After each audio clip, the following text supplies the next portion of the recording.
Have you tried meditation? That's what people always ask you when you tell someone that you have trouble sleeping. Have you tried meditation? Yes, I've tried meditation. Have you tried melatonin? Yes, I've tried melatonin. Have you tried CBD? Have you tried Ambien? Have you tried mushrooms? Have you tried mattresses? Have you tried microdosing LSD? Have you tried a new mattress? Have you tried 500-count Egyptian cotton sheets? Have you tried a new pillowcase? Have you tried meditation? That all goes full circle. I've tried it all. And this is what works. True crime. Made for bedtime. That's what works. For me. And when I couldn't find the exact thing I was looking for, I decided to create my own show. And if you are new to this podcast, the result is Dead Sleep True Crime for Bedtime. I'm Nancy Miller, a journalist and true crime insomniac who's worked on other true crime podcasts in the past. And I've got to be honest, I've sat in a few meetings with the top executives at podcast companies. Podcast executives, most of whom don't follow true crime and actually have contempt for the genre. And the conversations I've had about what people want, what women want with true crime, here's what they get wrong. What they think we want in true crime is fear, is stuff that will scare us. They think that we want to consume the gritty details of some horrific tragedy that happened to someone out of some type of morbid greed. And to this I say, to each their own. Why you enjoy true crime is your own damn business. Speaking for myself, I don't want to hear violent accounts of things happening to people, especially women or children, in excruciating detail. I don't want shrieking 911 calls. And I definitely don't want to have a cardiac event when out of nowhere, some big, loud, obnoxious ad for a food delivery service blasts me awake, just so I'll be forced to pay to make those ads go away. Man, I hate that. But I get it for other shows, not this show. So as a creator, as a listener, I made a show that doesn't do any of those things. A podcast where you can listen to all 67 episodes and counting back to back seamlessly, with the only aggravating part, the part that's happening right now, which is me asking for you to subscribe. So if you can afford it and you like the show, you can underwrite the show with a subscription via Spotify, Patreon, and Apple Podcasts. And please, try it before you buy.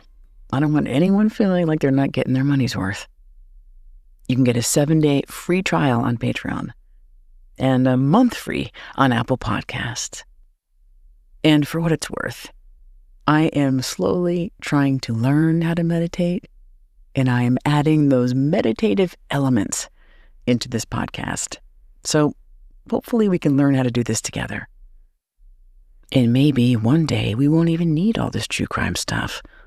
We'll just meditate. Because the mind-body connection, it's very powerful.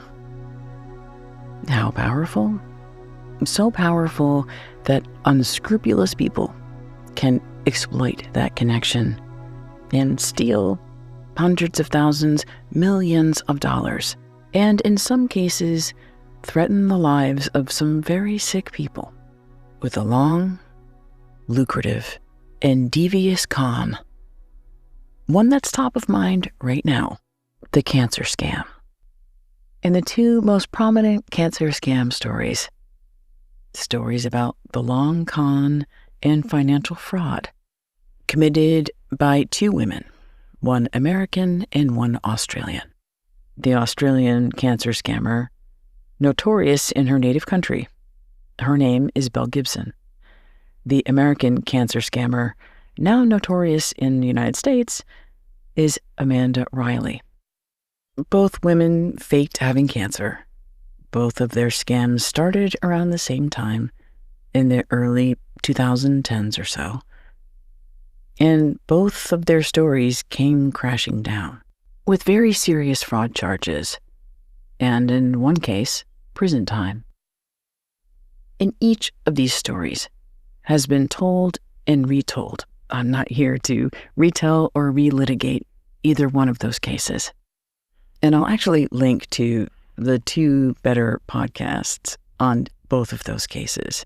That's Scamanda, which is hosted by the incredible Charlie Webster, and an episode of Maintenance Phase, which is a podcast you may or may not know about, but it tells the Belle Gibson saga in one episode. And it's told more accurately and efficiently than a series on Netflix called Apple Cider Vinegar. You might have caught it on Netflix, and I started watching it, and I stopped watching it because it nurtured a feeling in me that I really don't care to have. And that is a feeling of contempt and hate watching. And I'm just kind of done with that. I wanted to approach these stories of these cancer scams with more curiosity about why these cancer scams happen the way they do.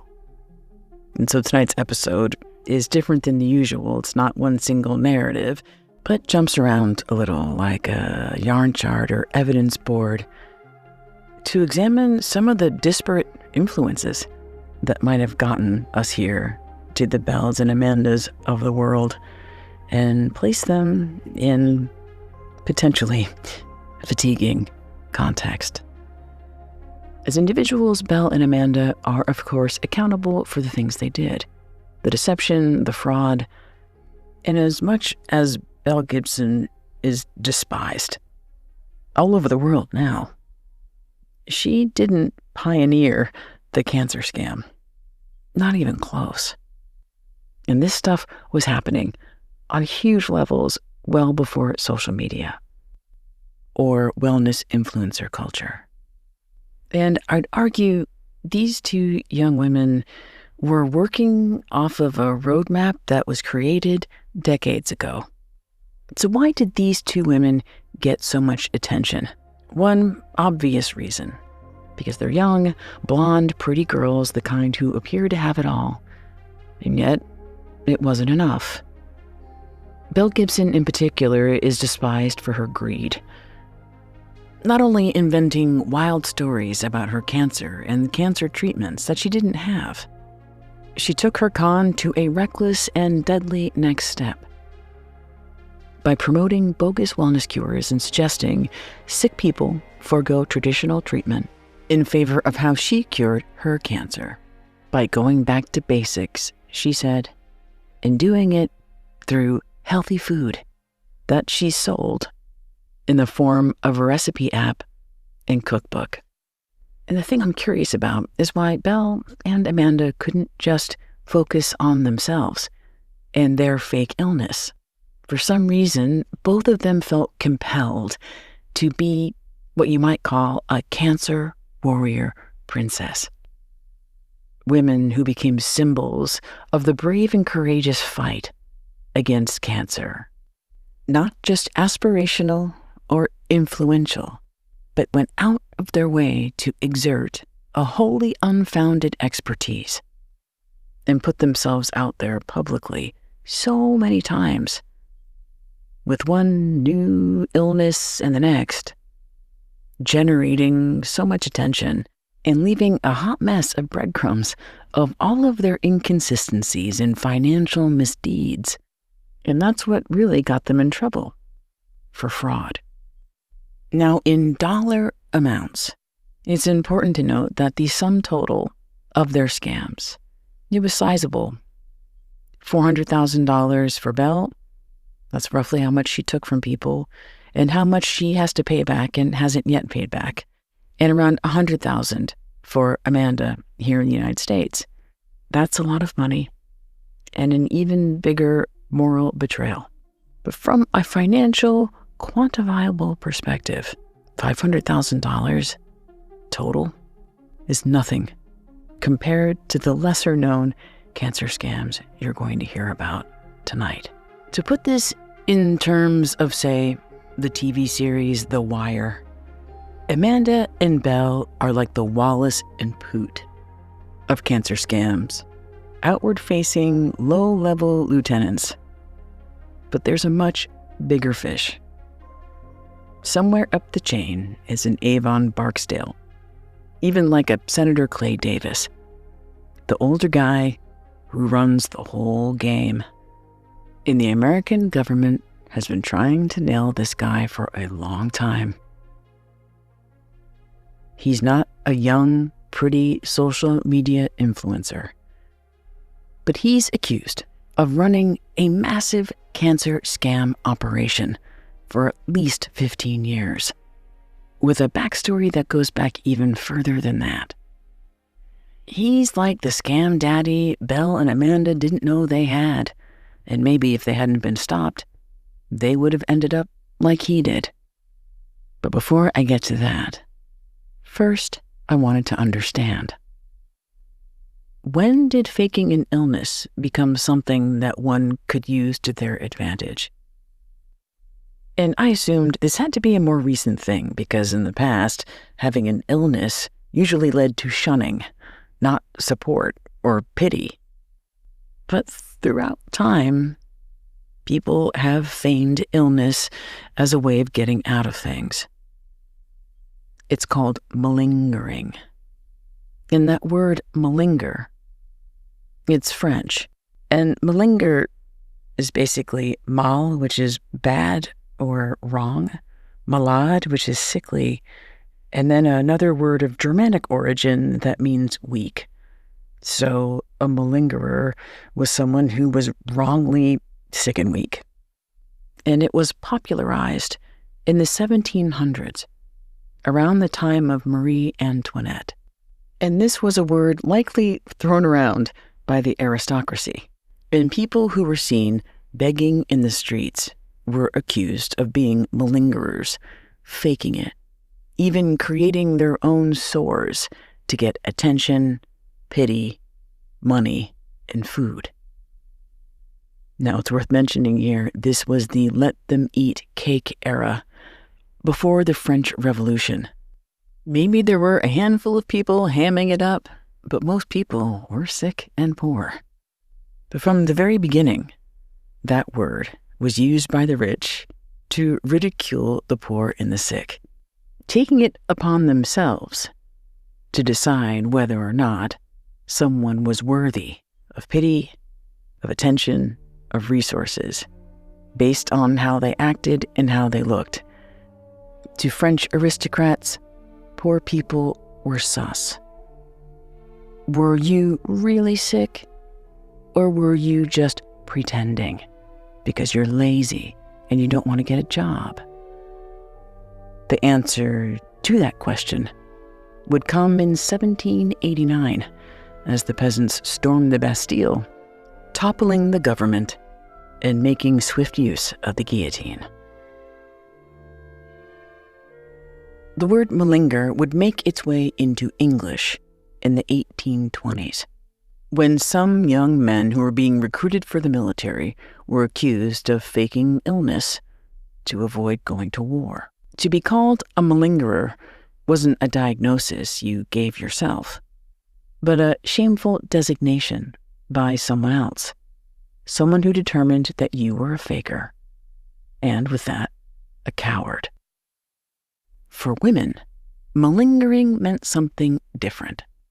In England in the 1800s, upper-class women who would be a lot like Belle or Amanda these days, they would feign having not cancer, but a disease called tuberculosis. Tuberculosis is a very serious and deadly disease that attacks the lungs.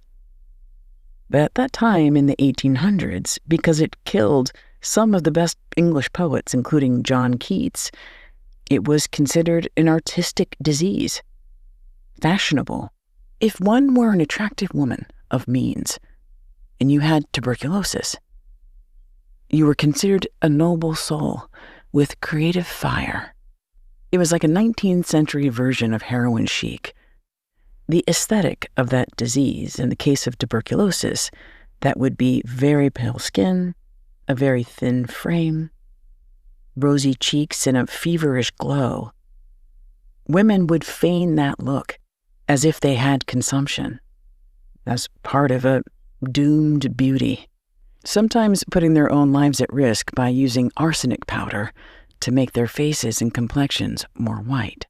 Women would even pretend to faint, pretend to cough into a handkerchief, so someone might imagine there was blood there, a fatal sign of tuberculosis, all to give the impression that they were more interesting, more creative, more desirable than they really were. On top of that, people who had TB were believed to have an increased appetite in all things, be it food or sex. Those desires for food and sex, that hunger, was suppressed in women. But if you feigned having tuberculosis, you could express those desires under the guise of illness. And I suspect, as with Belle and Amanda and others who've also done this is where it starts. The desire to be more interesting, more exciting, with illness, strangely, paradoxically, affording them a kind of freedom that their regular lives didn't give them. Around this time in the 1800s, there was a famous writer who made being sick part of his whole personal brand, like a proto-illness influencer. Marcel Proust. Proust was known for his illnesses as much as he was for his work. He had tuberculosis, asthma, along with a whole host of other mysterious maladies that caused him hallucinations and kept him confined to bed during the last few years of his life. He did everything from bed, including writing his masterpieces. His critics were vicious in calling Proust a faker and a hypochondriac, and appeared to be almost jealous that people seemed to like Proust more because he was sick. He died in his early 50s from pneumonia. If TB was perceived as a fashionable, sexy, and creative illness during its time, cancer, as a disease and as a metaphor, was the opposite of that image. It didn't make one sexy. It actually deprived someone of sexual appetites, of all appetites. Which is why, for most of the 20th century, if a person had cancer, they often tried to hide it, or were hidden away. Cancer was even hidden from the person who had it. For a better part of the 20th century, doctors didn't tell patients they had cancer. They would tell their family members. The fear was cancer equals death. Why tell someone they have a death sentence? In just about any point of history, young women wouldn't have faked cancer or seen it as a romantic disease. Then in 1970, everything changed.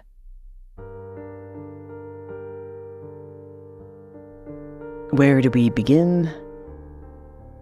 With Love Story. Love Story was not the first book or movie about someone having cancer, but it was the first blockbuster about a doomed romance between a brilliant and brave young woman who had cancer and her devoted, young, rich, Harvard graduate husband, who stands by her until the very end. At the time, the book and the movie were themselves seen as scams, accused of manufacturing emotion to get people to spend money on books and movie tickets to make them cry. But for the broader public, especially young women, Love Story was an incredible testimony to the power of love.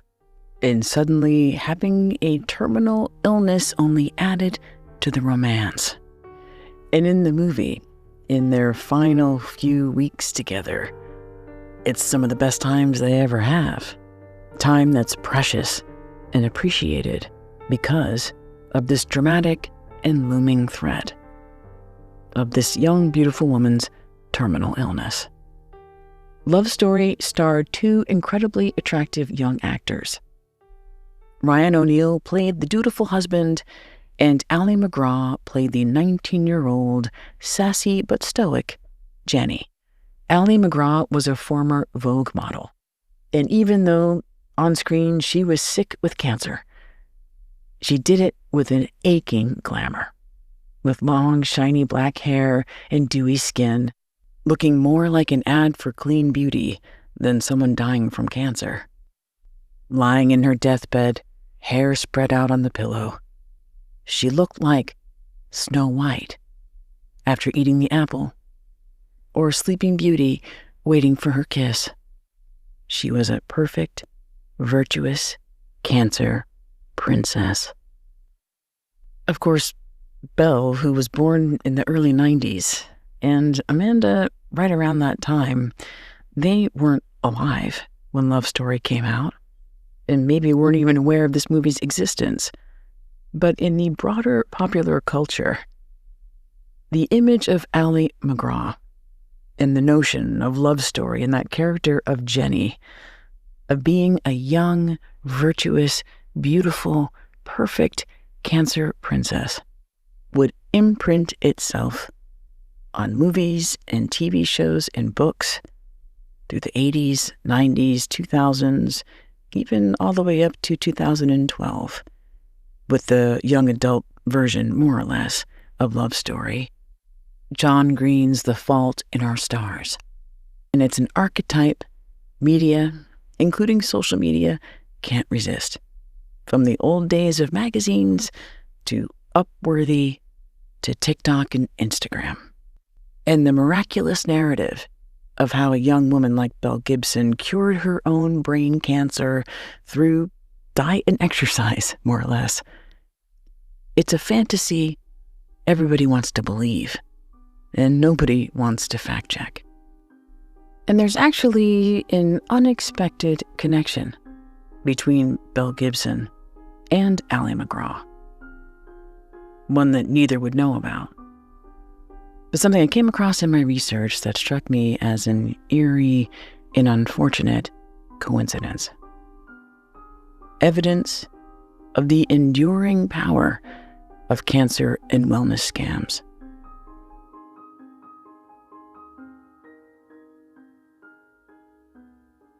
The star of Love Story, that's Ally McGraw, for a time in the 1970s, was married to a very famous actor named Steve McQueen, the iconic and eternally cool guy, along the lines of James Dean. In the late 1970s, Steve McQueen was diagnosed with cancer, malignant pleural mesothelioma. Medical experts believed at that time was from Steve McQueen's time serving in the military, where he was exposed to a toxic chemical called asbestos, and later exposed to chemical carcinogens early in his career as a Hollywood stuntman. At age 49, Steve McQueen was treated in the U.S. using the usual methods available at that time, including chemotherapy. But the prognosis for McQueen wasn't good. Doctors told him they didn't give him much of a chance. And since there was no cure, no hope for remission, his doctors told him there was nothing they could do. Steve McQueen knew he was going to die. Desperate for something, anything, McQueen ventured into the murky world of alternative treatments, ultimately traveling to Mexico to be treated by an American doctor who'd been banned from practicing his cancer treatments in the U.S. His name was Dr. Kelly, and as it turned out, he wasn't actually an oncologist, but an orthodontist, one that somehow, though he was trained in straightening teeth, promised he was qualified to treat Steve McQueen's cancer, because this doctor said he cured his own pancreatic cancer. In July of 1980, McQueen secretly traveled to Rosarito Beach, Mexico, for these treatments by Dr. Kelly and other Mexican and American doctors. Part of the treatment included something called Latril, also known as amygdalin, derived from apricot pits, a treatment that was banned in the United States, one, because it wasn't effective in treating cancer, and two, these enzymes contained trace amounts of cyanide that were potentially deadly in large doses. McQueen also followed another treatment, drawn from a very strict diet and regimen called Gerson therapy. The use of Gerson therapy as a cancer treatment was also banned in the United States. The theory behind Gerson therapy is that it can cure cancer by removing toxins from the body, and the removal of those toxins is achieved through supplements and a rigorous juicing cleanse, and perhaps the most uncomfortable part, receiving coffee enemas 5 times a day.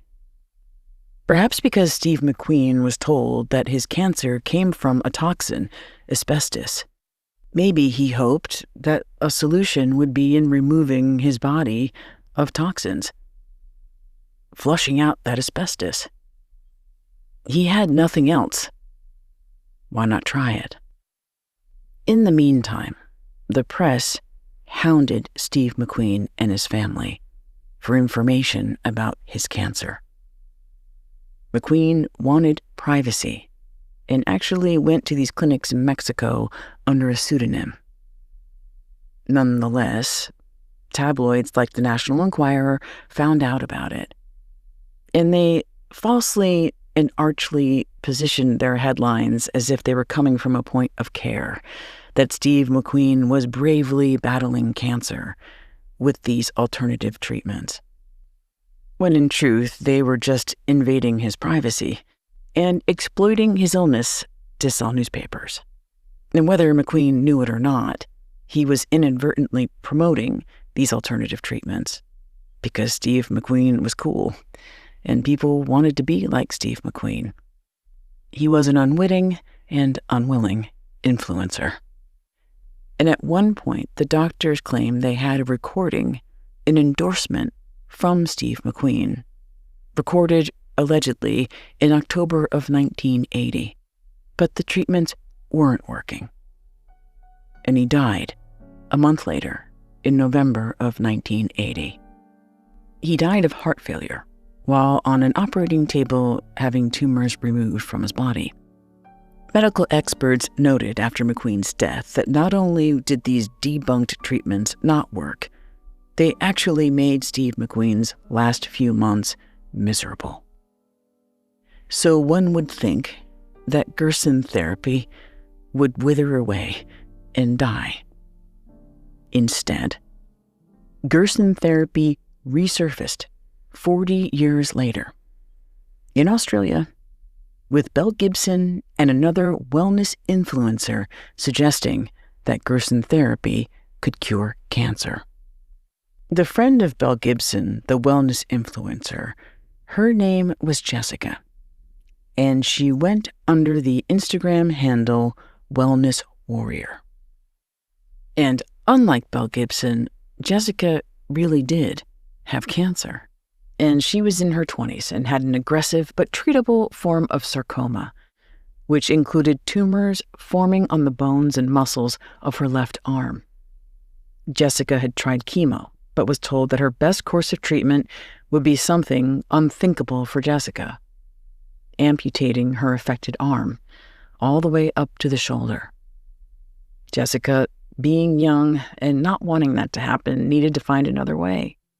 Somehow she discovered Gerson therapy, and with the support of Belle Gibson, she followed the program rigorously, including juicing and the coffee enemas, and believed in her own eyes that the treatment was working.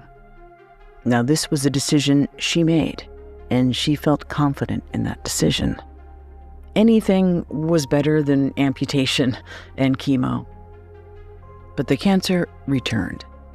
And by the time she went and saw a medical doctor to see if there were any options, it was too late.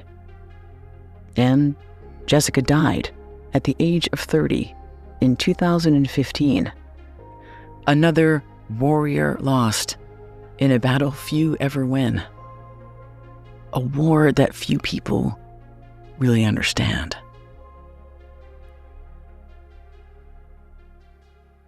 Just about the last thing anyone wants to fall asleep to is a history of cancer.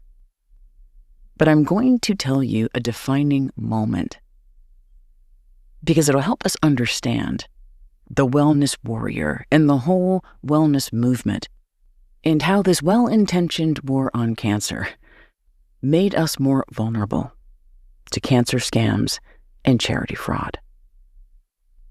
That happened in 1971, not long after the release of the movie Love Story, coincidentally, when the United States was in the midst of a very unpopular war, the Vietnam War, when President Nixon and his administration declared war on another enemy, one that we could all get behind: cancer. The war on cancer was officially declared December 23rd, 1971, when President Nixon signed the National Cancer Act, allotting over $1 billion into cancer research. Now, for scientists and researchers and policy wonks, the war on cancer was and still is controversial. But the idea at the time was you throw money at the problem. And the notion was if you fund the research, find the cause, like you would with polio or antibiotics, you would eventually find a cure. Back then, people thought $1 billion in 5 years, and we'd have a cure for cancer. And the chief criticism of this approach was that it misled the American people into thinking of cancer as this one giant deadly disease, when it's actually not. It's a Trojan horse with 200 little diseases.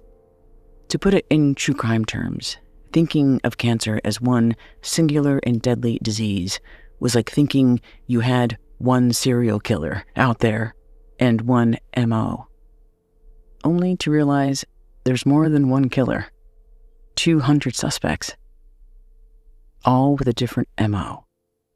So instead of being like a war, cancer was more like something out of Mindhunter, that to find out how each cancer worked, you'd have to track each one down. Get inside the mind of each cancer and figure out how you can crack it. Researchers did find out a lot about cancer, that it was genetic in some instances, environmental in other instances, but they failed to find the true cause and the true cure. And again, in true crime terms, I guess we could say the case went cold. As optimism about finding a cure for cancer diminished, so did the funding. And by the 1980s, less federal funds were going to cancer research. At the same time, there were more and more people who were sick. Critics of the National Cancer Act describe it as our medical Vietnam. But something this war metaphor did do, was that it helped empower us with language. That if you or someone you know had cancer, they weren't a victim, they were a fighter, a warrior. And if you managed to get through it, you earned the title of survivor. Hero even. Battle scars and all. In the co-opting of that warrior language, which would find its way into wellness culture, actually started in the 1980s. The same year that Steve McQueen died, 1980, there was another tragic death. A woman who was not famous, as Steve McQueen was back then, but would go on to become a household name. one of the most important and influential names in cancer research, a wife and mother of 2 from Illinois named Susan Komen. Susan Komen lost her battle against breast cancer at just 36 years old. And her younger sister, Nancy, believed that if there had been more resources available, more awareness about breast cancer, her sister would have survived. 2 years later, in 1982, Nancy founded the Susan Komen Cancer Foundation to devote more resources specifically for breast cancer research. The first to put women and cancer top of mind. In its iconic pink ribbon, it would usher in a whole new attitude to breast cancer. Community building, fundraising, a race for the cure. And this vibe shift, including the iconic pink ribbon, it inspired countless other charities. And with the Susan Komen Foundation came some groundbreaking preventative care. And along with that, the expectation that just about any type of cancer that needed research, which was all of them, that money would come from donations. We've become so used to being asked for money to give to charities, to give to people's medical funds, we don't think twice about it. And that's a good thing, most of the time. But it's here at this intersection of charity, cancer research, and overall murkiness of how it all works, that wellness and cancer scammers find such fertile ground. And where one OG cancer scamming saga was spawned. And it's around this time, in the mid-1980s, that our alleged scam daddy came along. It was right around this time, in 1984, a man named Gregory Anderson noticed he had a little cough. This pesky little cough that wouldn't go away. And one fateful day, a doctor told Greg Anderson that he had terminal lung cancer. There was nothing they could do. He had 30 days to live. What happened next, as Greg himself likes to tell it? He cured himself through the power of positivity.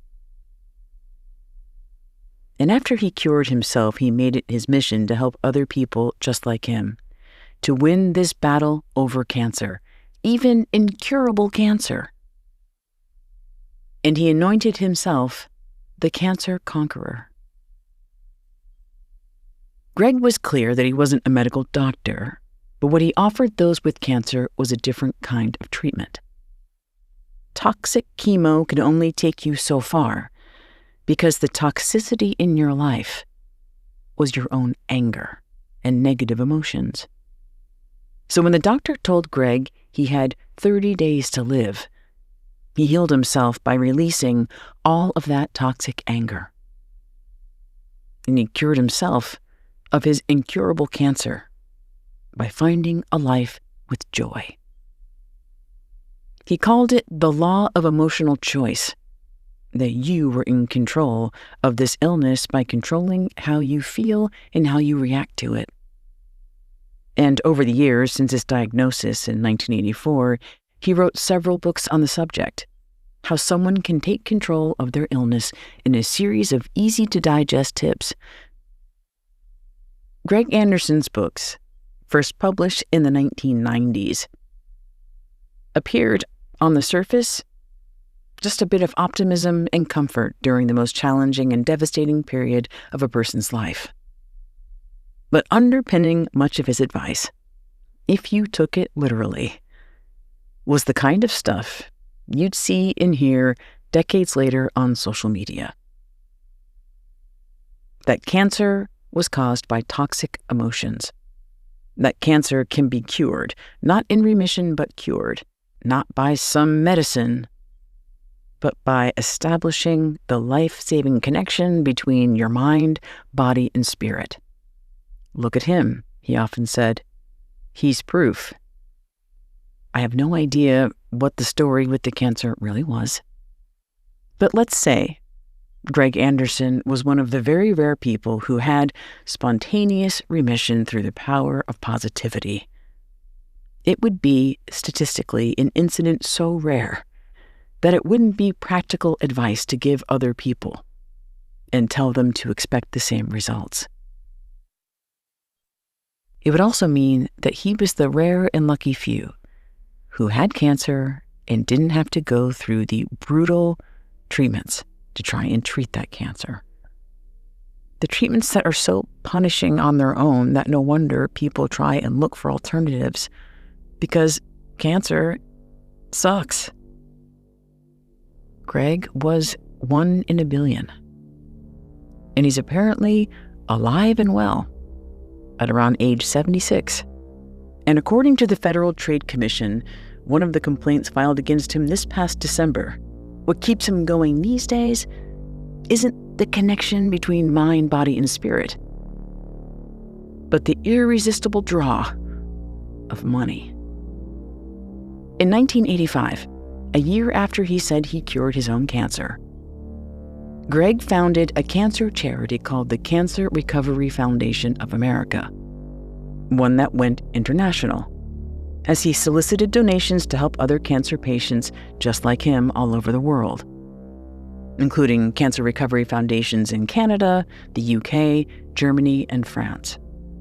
But those were just a few of the many charities Greg Anderson is accused of creating and dissolving over the years, at least 10 since 2009. And it appears he chased what you might call the cancer zeitgeist. Commonly, when an individual starts a charity, it's based on an origin story that focuses on a specific cause that's close to them. For example, Susan Komen died of breast cancer. Her sister starts a charity specific to breast cancer. And from the very beginning, Greg Anderson's mission was a little fuzzy. He'd written all these books about how one could cure one's cancer with the power of positive thinking. And yet he'd started a number of charities that solicited donations to help people who were in recovery from getting treatment, including that toxic chemotherapy he slyly suggested people didn't need. But of all the charities that he started and stopped, ones that appeared and then he made disappear, like his lung tumor, the one that appeared to be the most lucrative is the one that the Federal Trade Commission has focused on in a complaint against him and his charity that was filed about a year ago, March 2024. He called it the Women's Cancer Fund. And here's an excerpt from the complaint filed by the FTC. Between 2017 and 2022, the Women's Cancer Fund collected more than $18 million from generous donors all across the country, promising that their, quote, gift would go directly to help cancer patients and their families who are in need. The scripts that were read over the phone specifically named living expenses such as rent, utilities, and food for their children.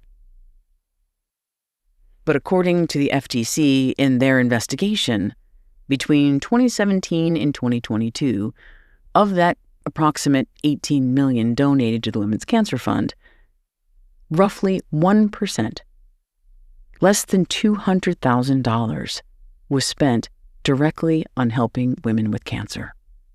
In contrast, the complaint notes, Greg Anderson paid himself over $775,000.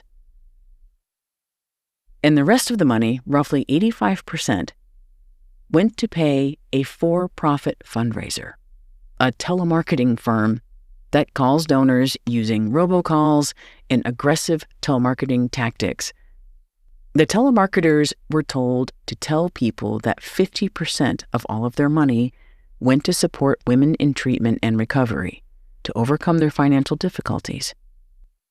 In specific dollar terms, the scant number of people, just a few hundred women who received these cash donations, they each received just $159. That's it. And during the pandemic, they intentionally incorporated COVID to add urgency.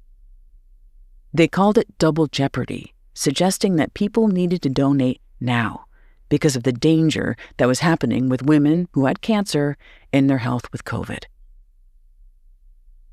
In reality, this federal investigation revealed the foundation gave even less money than they had before.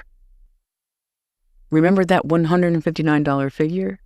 Well, that amount fell to $93 in 2020 and in 2021. Which again means out of all those millions of dollars, a few hundred women with cancer received $93. There was also intentional deception about where this money went and what it was for. Because in addition to the Women's Cancer Fund, there was something called the Pink Diamond Women's Cancer Fund, the New Era Cancer Research Fund, and Nutrition as Medicine. That's another foundation. And in the investigation that the Federal Trade Commission did, they found that he was also operating his other business, which is a for-profit publishing business, which is how I guess he publishes his books. And he was using employees from the nonprofit to also work at his for-profit. And then there were these other little perks that he got as the CEO, including handpicking members of his board. Usually, a charity board is meant to regulate the behavior and monitor a CEO. But in this FTC complaint, it appears that there was no board oversight. Just people chosen by Greg Anderson to look the other way.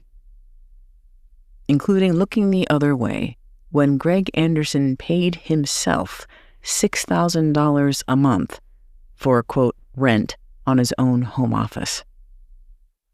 And while there's a lot of talk about how Instagram and Facebook, even GoFundMe, drive an unprecedented number of donations, I'd be really curious to check those numbers up against what Greg Anderson was able to do. Most of the donations that he received were in amounts of between $20 and $50. And these telemarketing teams hit the same people over and over again.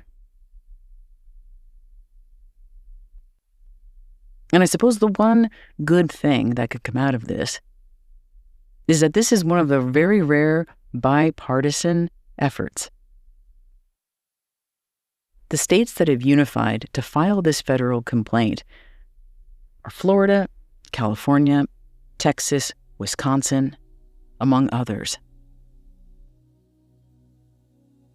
And maybe, if the mind, body, and spirit connection is right, a cancer scam will bring this country together. And we'll go into spontaneous remission. And I'm not trying to make too light of things, but after reading about this kind of giant cancer scam, to me now, Belle Gibson and Amanda Riley look like Ethel and Lucy at the chocolate factory. And I'm going to redirect my efforts to keeping track of this Greg Anderson case and these allegations. And I'll let you know if anything happens. Thank you so much for listening to Dead Sleep True Crime for Bedtime and this long and winding episode. Until next time, namaste.